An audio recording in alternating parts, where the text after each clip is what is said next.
What is happening, everyone? Thank you for tuning in to another episode of Mailbag Monday. My name is Mike. You are watching K8MRD Radio Stuff. Thanks so much for tuning in. Guys, if you have a question that you would like to have me answered, shoot me an email, k8mrd@icloud.com, and be sure to include in the description Mailbag Monday. That way I can filter out all the other emails I get and just look for the Mailbag Monday ones and see you, and you'll have your question featured on Mailbag Monday. Guys, we got 3 really good questions this week. I'm going to dive right into it because I feel my answers are going to be very long.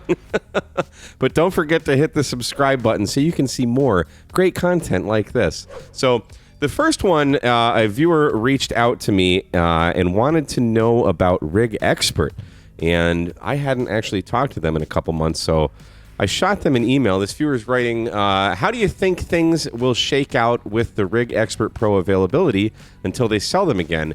Which of their products fits an antenna dabbling ham's HF, VHF, UHF needs? So, great question. I know a lot of people are concerned about RigExpert, including myself. I use their analyzer almost on a daily basis. I just absolutely love it.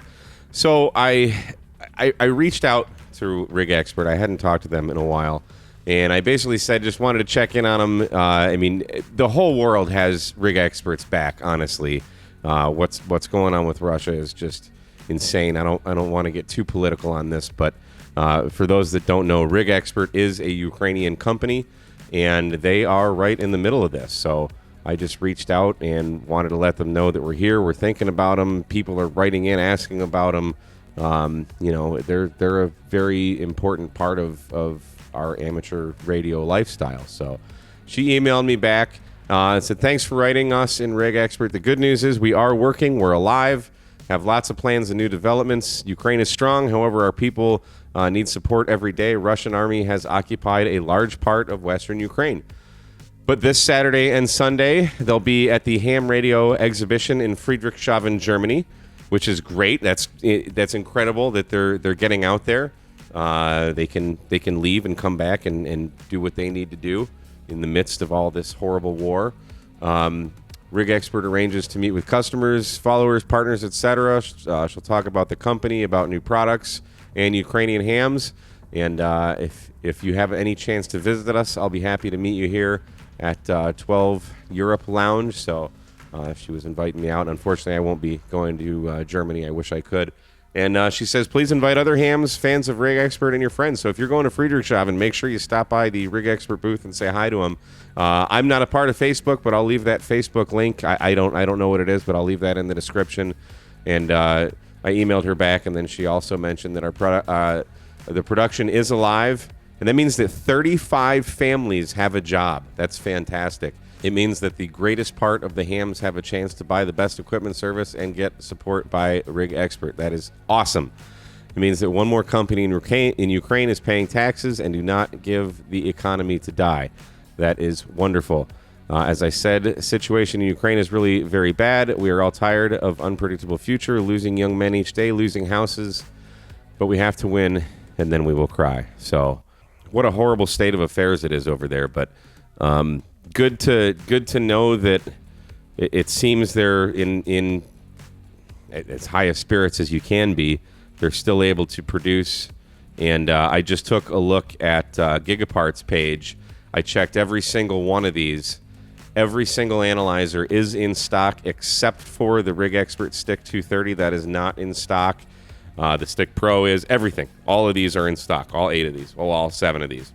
So as far as someone new getting into HF, VHF, and UHF, so the number like AA35 here, the number is going to dictate the highest frequency it's going to go up to. So if you want VHF and UHF, a good analyzer to get, I would suggest, if you're not going any higher than like 70 centimeters, the AA650 Zoom is awesome, or the RigExpert Stick Pro. The Stick Pro will do 2,400 meters, that the new bands that we have, the really, really low frequencies, all the way up to 70 centimeters. And it'll do everything you want. It looks at coax, and it'll tell you the loss of your coax, the impedance. I mean, it's insane the amount of stuff they pack in the Stick Pro, and it's a bit more portable. That's why I like that better. But the Zoom specific models have those extra features. So the RigExpert Zoom 650 has the cable testing features and all that stuff, where the non-Zoom ones, which doesn't look like they have any non-Zoom ones actually. Well, this AA2000 is not a Zoom one. So unless you're going up into the higher frequencies like 1500 or 2000, there's no reason to spend that much money on one. So really, either the AA650 or the Stick Pro, which are both in stock and ready to ship from Gigaparts. And these are not affiliate links. This is just where I would go to buy them, because Gigaparts is a great supporter of the channel. None of this is paid. None of this is sponsored. I'm not getting any kickbacks for this. I've just used a lot of antenna analyzers, and RigExpert makes the best. So thanks for writing in. That is a fantastic question. Now on to another one of my favorite topics, batteries. A good friend Don, N5SKT, writes in, "Oh, wise one." Where? You're talking to me? "I come seeking some of your wisdom. I've heard you talk about LiFePO 4 battery chargers, but they're confusing to me. There's a difference between Bioenno, Gigaparts, Miati chargers, and how much they push into the battery.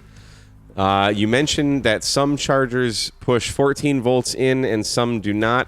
Is there an issue, say, pushing 14 volts into a Miati battery, or is there an issue using a Bioenno charger on a Gigaparts battery? How careful do I need to be? I have battery chargers from all three companies, and I've used them interchangeably on all the various types of LiFePO 4 batteries.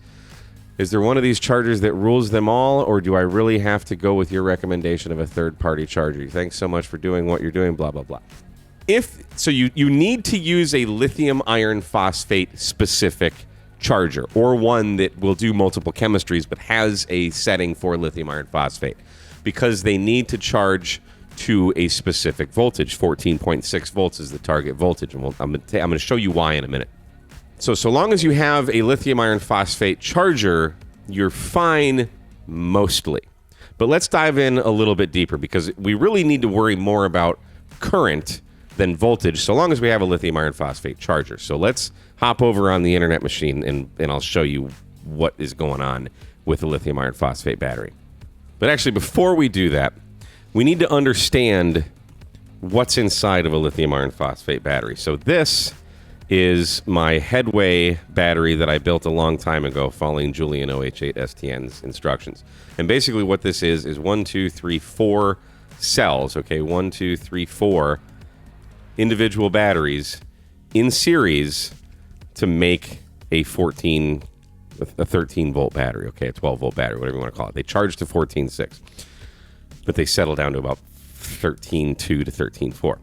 So now that you just see this, okay, it's important to look at the cell charge voltage specifically.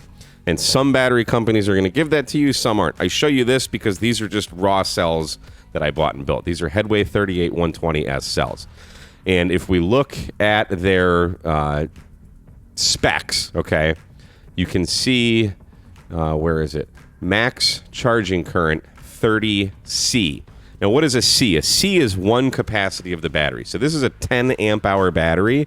So 1C is 10 amp hours. So 3C would be 30 amp hours. So I actually could charge these. These are heavy duty cells. I could charge this at 30 amps if I wanted to.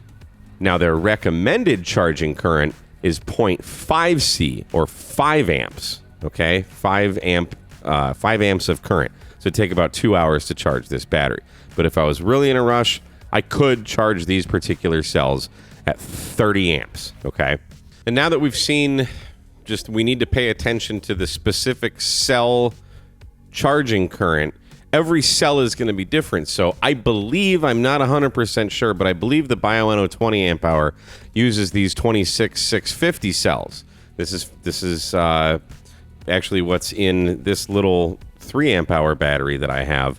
And I suspect, I don't know, but 4 of these in series makes a 3 amp hour battery. And I would guess that there's probably 6 sets of 4 in here, so 24 cells in this 20 amp hour battery. Now, I don't think Bioenno actually has the rating on these cells, but you need to know what specific charging current the particular cell you're using can take. So those headway cells, I can charge them at 30 amps if I want to. These little 26650 and different manufacturers of 26650 cells are going to have different ratings. So it's important to know, to really know about charging, you need to know specifically what cell is inside of your battery. And there's 18650, I mean, there's all kinds of different cells, 18650, 26650, 38120. I mean, there's myriad number of cells. So you got to know your cell voltage, or just go by what the manufacturer says, because they know what the cells are. They might not disclose that to the public, but they'll at least give you what they recommend to charge your battery with. So let's hop over to Bioenno, because I believe, Don, you have the 20 amp hour battery. Don won the contest from the YouTubers Hamfest. He won one of these. So he's got this 20 amp hour battery. Now, battery companies, manufacturers might derate their batteries to prolong the life of them, okay? So if we go to the website and we click on this user manual PDF, down here we can see, here we're still charging to 14.6 volts because we've got 4 of these in series. And actually, let me go back to this. Here we can see on the single cells, we're at 3.65 volts per cell. Okay, 3.65 times 4 is 14.6. So we charge them to 14.6, and Bioenno is recommending a 4 amp current as a charging current. Now, they don't put the max charge current on here. I definitely know you can do more than that because I hook up my 6 amp chargers to this. So the battery manufacturers are going to rate what they suggest you charge them at. So if Bioenno says these are good for 2,000 charge cycles, this is how they're going to accomplish that, by derating or saying, okay, if you only charge it at 4 amps current or less, because you're not just pounding current into the battery, it's going to be easier on the battery, it's going to be slower, and it will prolong the life. And if you charge it at like 1 amp every time, you'll probably get 3,000 charge cycles out of it. So let me show you some of my chargers, and we'll talk about that a little bit, and hopefully that'll clear it up even more. So let's hop over to the workbench now. So I show you all that so we can understand what the heck is going on with all these chargers. So here's 4 different chargers that I have. This is from Gigaparts. This is their PO4 Power. This is a 6 amp charger. These are both from Bioenno. This is a 6 amp Bioenno charger. This is a 2 amp charger. And this is from High-Tech. This is supposed to do up to 6 amps, but it kind of struggles at that. But this one is programmable, so I can set the current and the voltage and the cell voltage and everything. I can do whatever I want with this charger. These chargers are just gonna do one thing. So when I plug one of these batteries, so for example, inside Big Geek is a 30 amp hour Bioenno battery. And lately I've just been charging it with one of these 2 chargers just because I want to charge it quicker. And let's say I plug in this Bioenno charger. This is going to automatically just start charging at 6 amps until it's almost full, then it'll kind of slow down, and you can watch on the meter the current is going to go down as the battery gets more full. And that's what all these are going to do.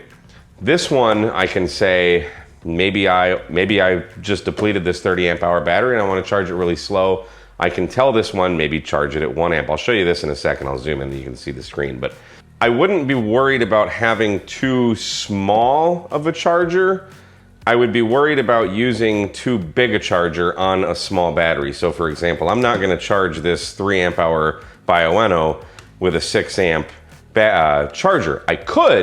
I absolutely could. It would actually probably be just fine. But what happens, as we saw in the specifications, for the cells, you kind of, a good rule of thumb is to charge it like a half a C, half a capacity. So if this is a 3 amp hour battery, charge it at 1.5 amps. 2 amp, you're fine. And that has to do with cell degradation and just prolonging the life of the battery. In these particular headway cells, we can charge a little bit higher. As we saw, it really just depends on the individual cell. So it's not the voltage, it's the current that you're putting into it. They all want to charge up to 14.6 volts. That's their goal. That's what a lithium iron phosphate battery wants to charge to, 14.6. So they're all going to do that, which is why we need to specifically use lithium iron phosphate chargers, and you can't use a lead acid battery. charger. Could you hook it up to it? Yes, it will charge the battery to some extent, but it's not going to charge it as high as it needs to be charged. So just different chemistry needs a different charger. So yes, you do need to worry about the voltage in that regard, but I would be more concerned, so long as you have a lithium iron phosphate charger, it doesn't matter. Any one of these chargers I can connect to this battery or this battery or this battery. If I want to charge this tiny one at 6 amps, basically I might be shortening the life of the cells because I'm charging them at too high of a current, so I might only get 1800 cycles versus, you know, if you baby them and charge them at like a half an amp and you don't charge it all the way to the top, you might get 3000 cycles out of this. So it really depends. But at the end of the day, you can kind of do whatever you want. Just, you know, a good rule of thumb, whatever the rating for the battery is, I wouldn't charge it any more than half of that current. So here's a 20 amp hour battery. I wouldn't charge this at more than 10 amps. Can you? Yes. But it's just, again, it's about prolonging the cell. And this particular one is great. Let me show you this. So the neat thing about this charger, I can control everything. So I'm gonna hit the start button here. So already we're on life, lithium iron phosphate. Now here's where we get into a little bit deeper. These are 4-cell batteries. So I have it set for 4S. Mode is charge. Charge current I have set to 1 amp, but I can change that to whatever I want. I can go, you know, if I'm charging a little battery and I want to charge it at 0.1 amps, I can go do that, or I can go all the way up to 6 amps. So just depending on how fast I want to charge it. Typically, if I'm just going to plug in the battery and I don't care how long it's going to take, I'm usually charging at 1 amp just to prolong the cells. That's the only reason. Here is the target voltage. Now that's for cells. Like we saw earlier, 3.65 volts per cell is what these batteries want to charge to. So 3.65 times 4 is 14.6. So that's my target voltage. Now, if I wanted to prolong the cells, I could go down to like 3.60 volts and not completely top them off. That's a way to prolong the life of your cells. I don't really care, so I just charge mine all the way up. I'd just rather have a completely charged battery. And we got cutoff voltage, and I think that's it. So, and then once that's done, once I have whatever parameters set, I can just plug in the battery, long press this. It'll check to make sure everything's connected, there's no faults or anything. It sees 4 cells. I hit start, and it starts charging. So I see the voltage there, I see the current that's going in, how long it takes. So this allows me to really know what's going on with the battery's charge, where the other chargers just sit there and charge. So I hope that demystifies lithium iron phosphate charging a little bit. And great question. It was very hard for me to keep this as short as I just did, and we've been going for, I don't know, 10 minutes now, so I can talk for hours on batteries. But great question, Don. Hopefully that helps, and if you have any more, just shoot me an email. You know where I am. But thank you for writing in. I appreciate it. Lastly, I got an email about the Xiegu X6100. You all know how much I love that radio. But I want to be helpful anyway. So this gentleman writes, "Hi, Mike. I enjoy your channel. Finally, someone more relatable that can actually get to the point." Who? I don't know about that. I think I've been rambling for 20 minutes now. Max and the X6100. Just sold my 991, which sat on a Pelican case for a while, for this little gem, or I hope it is. I hope so too. That can almost go in my back pocket. Yeah, it is. It is a tiny radio. I'm having problems connecting it to my MacBook Air. Okay, to be fair, I just received the radio today and saw you use a Mac as well. Yes. Any suggestions on best software? I usually use Rumlog NG, which I love, but can't seem to integrate it and can't seem to whisper in Mac either. Went to machamradio.com. Not a big help. Thanks for any info you can share. Hopefully, I can get back to hamming here and there. I don't own this radio. I tested it out and reviewed it, and I didn't really have much luck with it when I reviewed it. I didn't have many good things to say about it, so I'm going to try and walk on tippy toes here.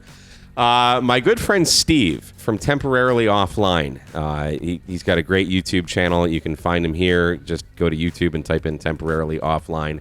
He has the 6100. He's done a crap ton of videos on it. I reached out to him to see if he had any advice.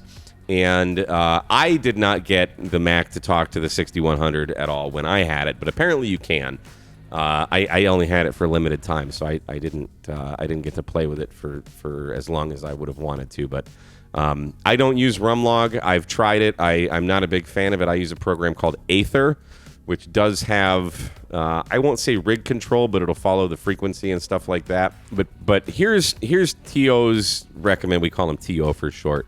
And go follow his channel because he's really someone that can help you better than I can with this. But basically, so I emailed Steve at Temporarily Offline, and he says he downloaded and installed Rumlog NG and was able to get it to work on the 705 fairly easily. The X6100 isn't in the list of supported radios, but it's supposed to emulate an ICOM 7000, which doesn't work.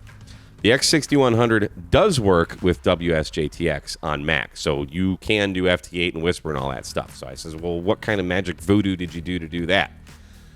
So here's the settings in WSJT-X when you download it on your Mac.